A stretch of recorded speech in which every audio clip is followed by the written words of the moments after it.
ladies and gentlemen, Gary Moore.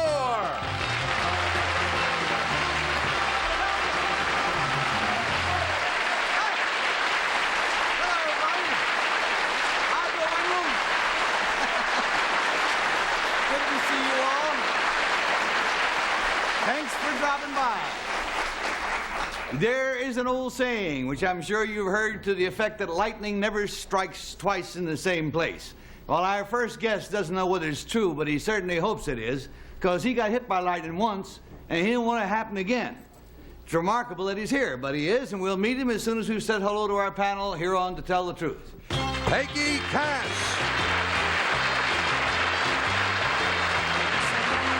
Bill Cullen. Kitty Carlisle.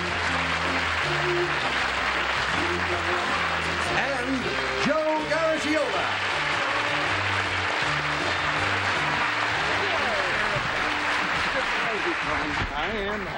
Joe Garagiola, have you ever seen a pitcher whose fastball would do this kind of damage to a baseball cap? Look at that.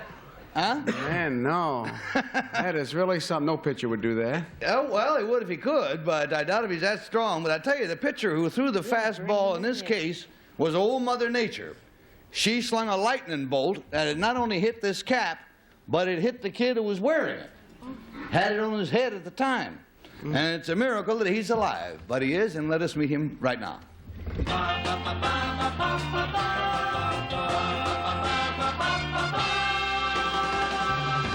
Number 1, what is your name, please? My name is Greg Lair.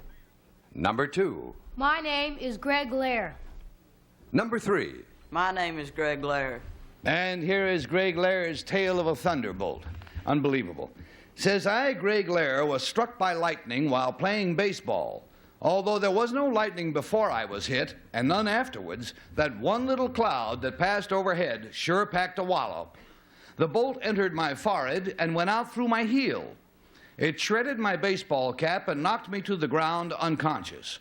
Fortunately, 2 policemen were nearby. They immediately gave me mouth-to-mouth resuscitation, heart massage, and rushed me to the hospital. It was not until later that night that I regained consciousness. It's kind of a joke now that it's all over, but at the time it didn't strike me as too funny that the heat of the lightning bolt was so intense that the zipper of the pants of my blue jeans was actually fused together. Signed, Greg Lair.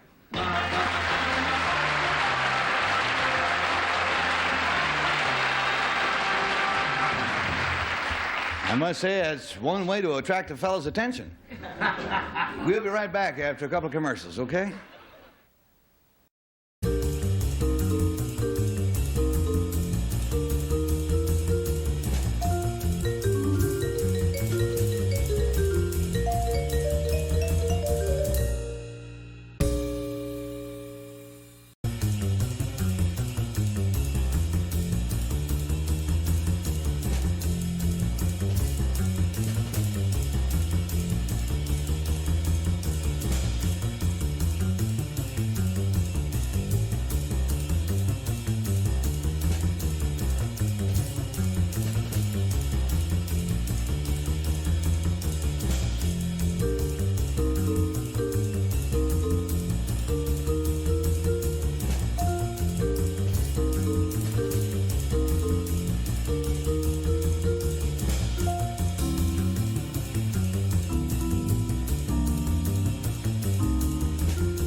week in game show history, the magnificent marble machine premieres with host Art James. The world's biggest pinball machine used 38 gallons of glue and more glass than 10 windshields. The game went tilt in just a year. Now, we are lucky indeed to have three young gentlemen with us, and they all say that they are Greg Lehrer, who was hit by lightning while playing baseball. And Peggy Cash, you're first up. Thank you. Number one, where were you playing baseball? In a little league field in Lake Forest, Illinois. Thank you. And what position were you playing? First base. And number two, how do you know? You can see that it went in through your forehead by the hat, but number two, how do they know it came out your heel?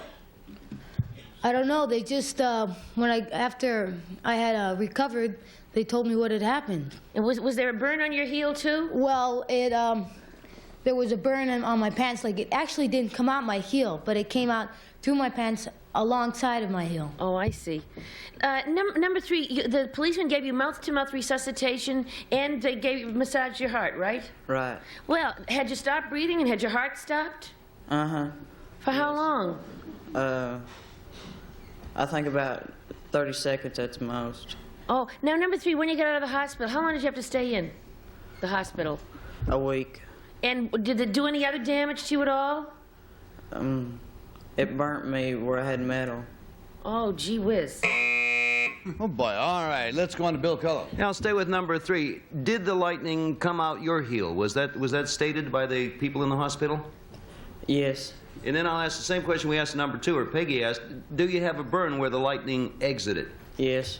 Number one, this is a silly question, but this was in a Little League game, was it? Or it wasn't Little League, was it? Yes, it was a practice game. Oh, it was I was going to ask if the game went on after all this happened, but was it picked up the next day or what? Yeah, they played the next day and we lost. Probably because I wasn't there.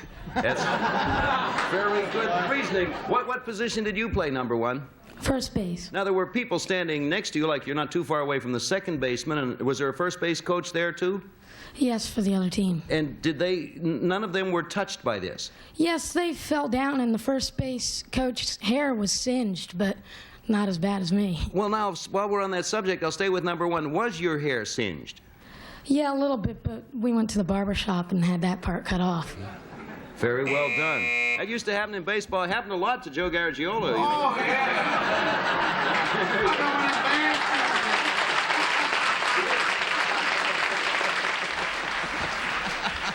That's your friend down there, Joe. Let's go to Kitty, please. Thank you. Number two, I've never seen a lightning bolt, and obviously you can't describe it because you were hit by it, but did anybody tell you what it looked like when it came down?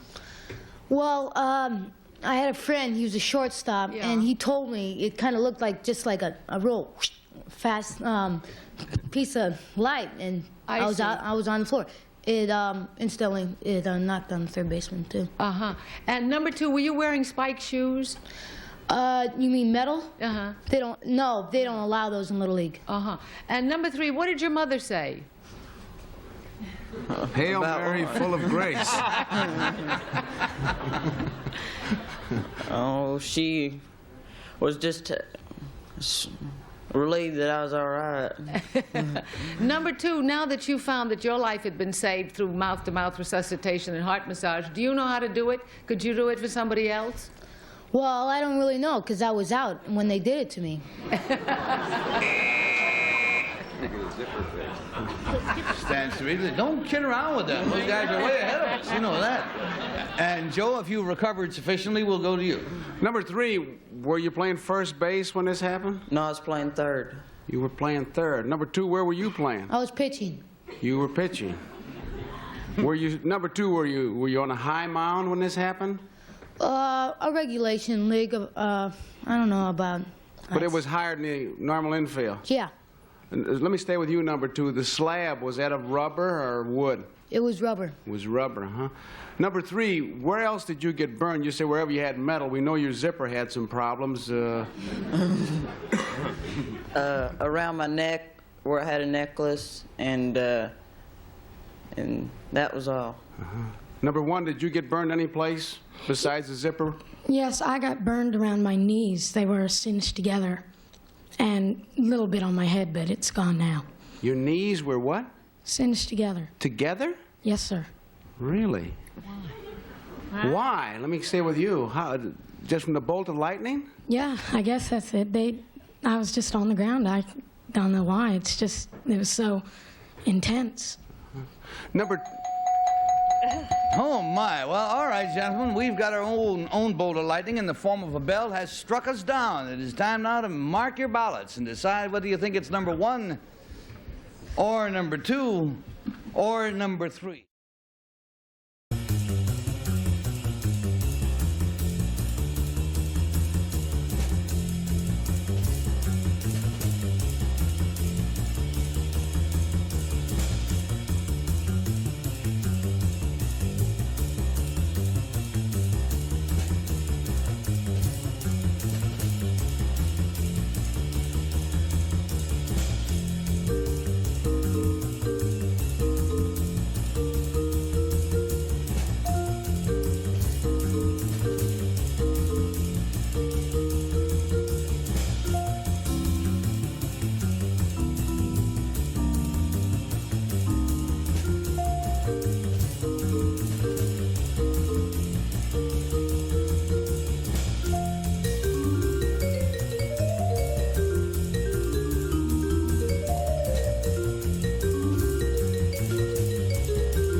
Is that we pay the group $50 for each wrong vote. We pay them $500 in case nobody comes up with the right ball player.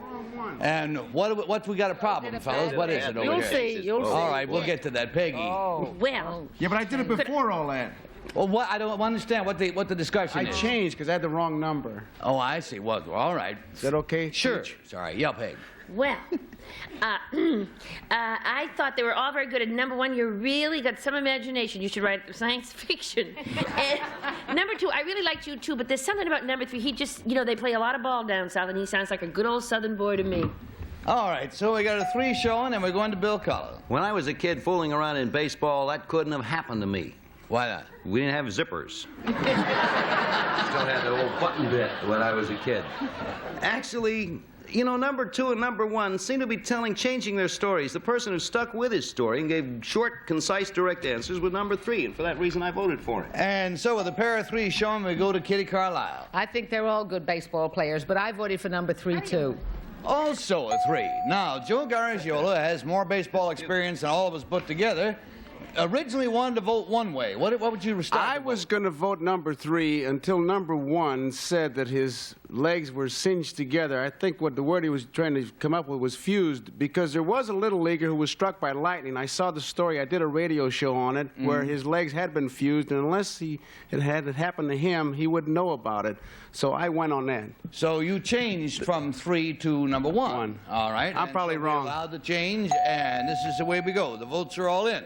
Will the real Greg Lehrer please stand up? 3 it is.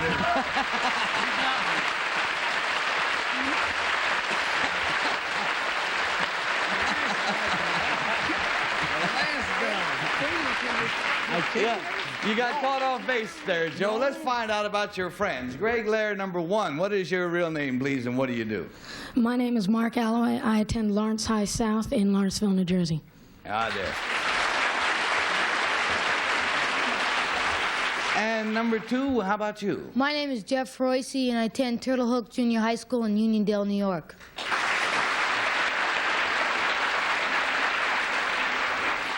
Greg, the one thing I possibly don't understand, you say they kept you in the hospital for a week. What was that for? Was there any other damage to you, or was it just they thought you needed that much rest? Well, it was mostly for observation, just to see how it'd come around. I guess they don't get too many fellas like you to look at after all, really. Well, Greg, it only happens once, you know, so don't worry. Take care, and thank you very much for being with us. Thank you, guys.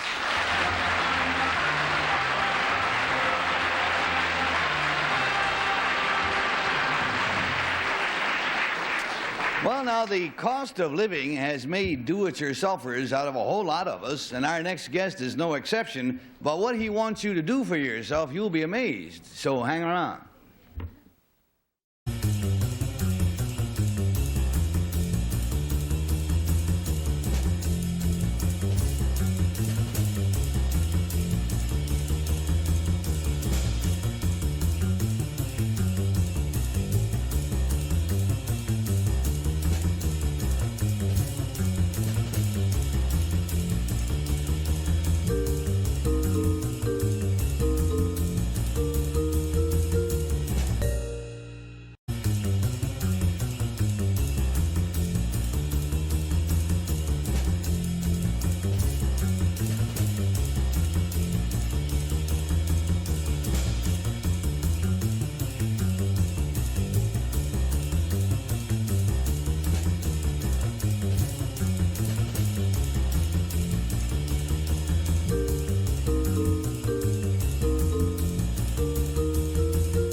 Now let's meet a man who has thought up a most unusual do-it-yourself kit.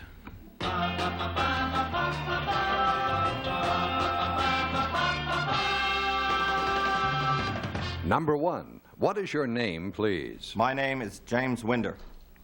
Number 2. My name is James Winder. Number 3. My name is James Winder. And let's listen to what James Winder has to say. It may save you a pile of money. He says here, I, James Winder, am a specialist in do-it-yourself divorces. Specifically, I make it possible for couples who want a divorce to do so without hiring an attorney. There is no law that says that you must pay a high-priced lawyer in order to obtain a divorce. You have the perfect right to represent yourself. The service I provide is a divorce kit that is designed to help you with procedures in uncomplicated actions. In it, you learn how to fill out the proper forms and where to obtain the appropriate papers. The way I feel is this. Divorce should be a reasonable way for two people to solve a situation after they've tried every available means to save their marriage. Don't bother with all the legal gobbledygook. Let me help you. My service is called with appropriate simplicity, Divorce Yourself. Signed, James Winder.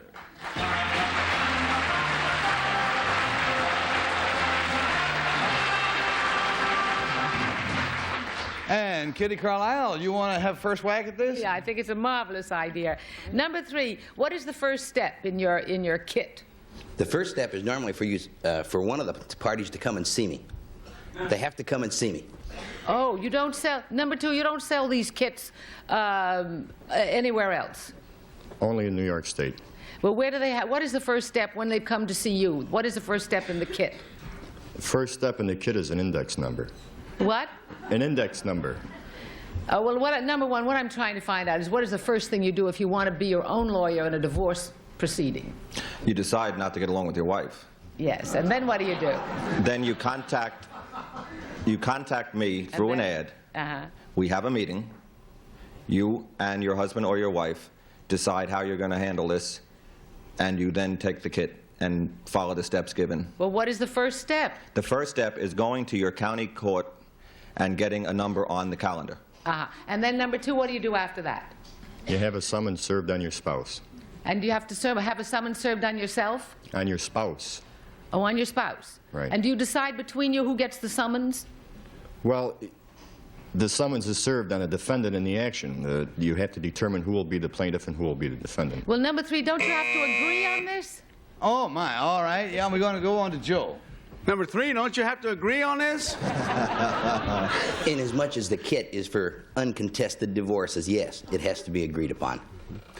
Number two, why do they have to meet with you? Why couldn't I just write and tell you I'm not getting along with my wife and I'd like to have a divorce? Could you not sell me your kit?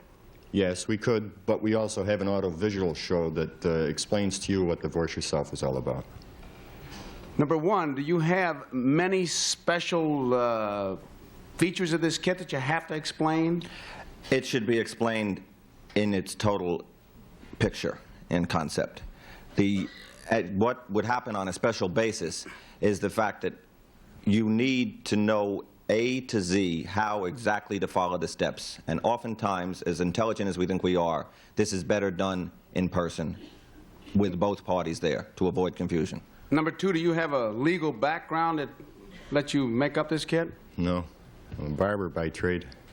What's a barber? I cut hair, something you don't What's have. hair? Surely you remember. Sure, got hit with lightning once and really got the dandruff. Let's see, where was I on the buzzer? Well, what we got is a buzzer, and we're going to go on down to Peggy. Well, number two, how come you know so much? Have you been divorced a lot? No, I've had one. But the thing is, I mean, how come you know enough to make up a whole divorce kit? Through research in the public libraries. Thank you. Now, number three, I don't want to be crass, but how much is a kit? $75 for the divorce kit. And does it include the visit to you as well? Oh, absolutely. And also the audio-visual show that you see is... I'd like to get a gander at that audio-visual show myself. Now, number one, suppose I were to use a kit, but the feller I was divorcing was using a lawyer. I would be out of luck, would I not? You would not use the kit. It's for non-contested actions. Oh, that means we both want a divorce. Yes. Number three, isn't that called collusion? If we both go buy a kit, who's a defendant and who's a plaintiff if you both agreed before you even get there? If it's an uncontested divorce, I call it common sense rather than collusion. Well, I don't know. I'm not a lawyer. You could call it common sense. I think it's a little bit of collusion there. Number one, what do you figure you save on a New York divorce if you buy a kit instead of going the regular route? On a divorce in most states, mine is in California. I see. The average cheapest cost would be $500. Uh-huh. The kit... And last wax go to Bill Cullen. I hired a lawyer once, and I think any kit you could buy could have beaten this guy I hired. I know. He defeated himself. My guy was beaten by a kit. It was a model airplane kit. Number one, you're in California. What are your qualifications? We found out number two is a barber. What are your qualifications for compiling this kit? Qualifications, reason I went into it, I was 10th in my class in law school, failed the bar twice. Uh-huh. Had to reapply and realized that what I was doing was research while I was waiting for my certification. So you still are a lawyer? You are a lawyer? I am not acknowledged or accepted by the bar. Did you have another lawyer come in and get his opinion on the legality of this and the effectiveness of it? No. Don't forget, I worked as a lawyer while I was taking the bar. Okay, now I will hop down to number three. Just say, have you had any complaints? Have there been any cases, number three, where this kit maybe didn't work so good? No, we have no complaints whatsoever because if the kit doesn't work, they get their money back. Yeah, in a lot of trouble. Well, it gets a little complicated, doesn't it? In any event, you have to form some kind of an opinion and express it in the form of a number. A number one, or a number two, or a number three. And, Kitty, if you've chosen somebody, I'd like to know who. Well, I voted for number one. He sounded like a lawyer. He was very careful and said, no, not quite, but I was working as a lawyer, and he's very firm. I think he sells those kits, and those people get divorced with no trouble. All righty, we got a one going, and Joe. My logic's going to slay you, I think. When I was a kid, they used to give me an envelope to drop off at the barber shop. I used to get $1 a week to do it. It had a lot of numbers in it. The barber's always got something going on his side. This guy's got a divorce kit going. Number 2. What you're trying to say is that you worked for the phone company and you were helping them, you were sending out directories. That's what I was numbers doing. with it? Yeah, That's right. sure. A lot of numbers in Want to it. get that straightened out. Let's go down to Peggy. Well, my reasoning isn't quite the same, but Barb is, everybody has long hair now, and what are the poor things doing? Nothing. So he had to think up a thing to get rich on the side, so he got the divorce kit. I voted for 2. What logic? So on the barber situation, we got a pair in the middle, and we're going to go to Bill Cullen. And With my luck, I did this. I probably get custody of the kit. Anyway, I like number 3 because he's going to give me my money back if it doesn't work. You sure need something, so number 3, I'm doing business with you. gentlemen, it's spread all over the joint. It's got to be one of you. Let's find out. The votes are in. Will the real James Winder please stand up? What's Chris? Oh!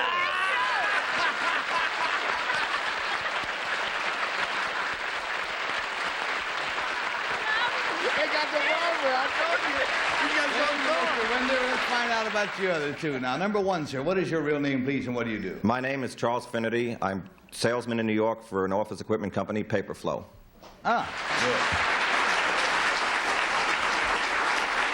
good. And number 3, you want to tell us about you, please? Yes, my name is Ed Royce, and I'm a major in the United States Marine Corps. Hey there, Major.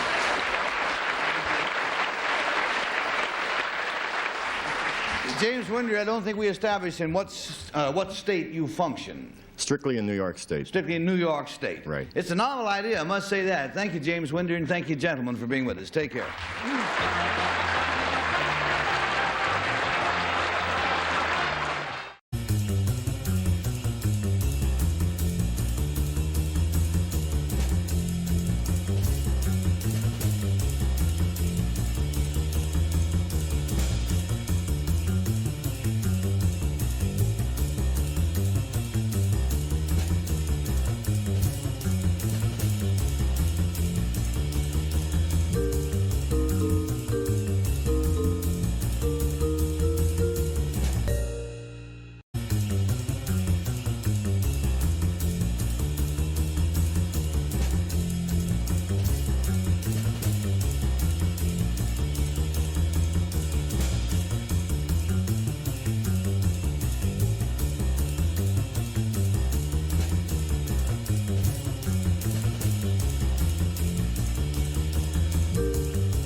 Now, BUZZR brings you Better Living Through Advertising. Vintage game shows with cool commercials left in. Tonight, starting at 4. Only on BUZZR.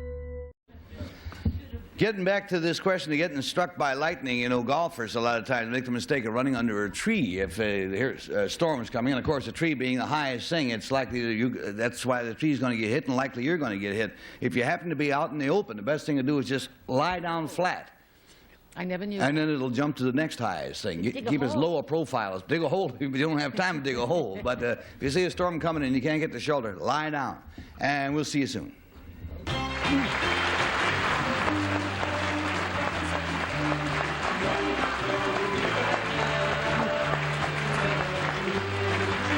This is Bill Wendell speaking for Just Tell the Truth, a Mark Hudson, Bill Todman production.